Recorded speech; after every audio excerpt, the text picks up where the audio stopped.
Recently, a popular topic discussed among overseas Asians is the ban on TikTok and WeChat's parent companies, ByteDance and Tencent, by President Trump. Some people support banning WeChat, but others do not. On August 6th, President Trump signed an executive order prohibiting any American individual or entity from engaging in any transaction on WeChat or with Tencent Holdings Limited. WeChat threatens national security. The order will go into effect 45 days after the date of the executive order. The executive order indicated that WeChat automatically captures vast swaths of information from its users. This data collection threatens to allow the Chinese Communist Party access to Americans' personal and proprietary information. WeChat, like TikTok, also reportedly censors content that the Chinese Communist Party deems politically sensitive and may also be used for disinformation campaigns that benefit the Chinese Communist Party. This news spread quickly on many platforms and networks.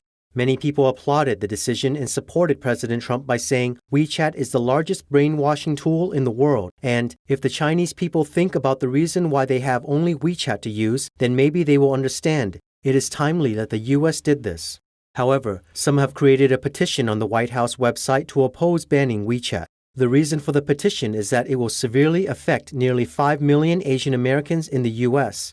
They claim that using WeChat is the only effective way to communicate with their families in China. There are many ways to communicate nowadays. For instance, Apple's Facetime is free and convenient. Even if you need to communicate with people in China, you don't have to contact them every day. If WeChat is really banned, then it will not affect basic living. It is not a necessity. You will get used to it after a few days. He further indicated that banning WeChat does impact overseas Asians, but not to a destructive point. The action is also beneficial to the U.S. and Asian Americans in the long run, as it makes it harder for the CCP to infiltrate the U.S. The CCP uses WeChat to recruit Asian Americans to protest or organize activities in the U.S. WeChat is the tool it uses to spread propaganda. Former entrepreneur of a private business in Hubei province, Xiao Yunjuan, now resides in the U.S. He said that anything the CCP censors can never be published on WeChat, and that WeChat is heavily tied to the CCP. WeChat's censorship has been controlling the way Asian Americans think.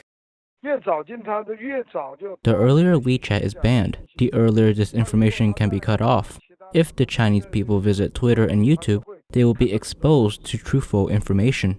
On August 7th, the spokesperson of the Foreign Ministry of China claimed that the U.S. suppressing Chinese companies is an act of bullying that will eventually backfire.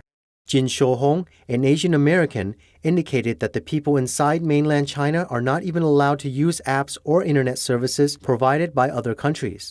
So why did the CCP become so furious at the idea of banning WeChat in the U.S. to the point that it incited many overseas pro-CCP media and pro-CCP Chinese to protest? The CCP does not allow the Chinese people to freely use social media, but instead, it sells massive amounts of Chinese Secret Service software to the U.S. There's no fair deal at all. Moreover, WeChat is totally a system of Secret Service tools built under the dictatorship of the CCP. So the U.S. government has the right and the need to stop the proliferation of the CCP in the U.S.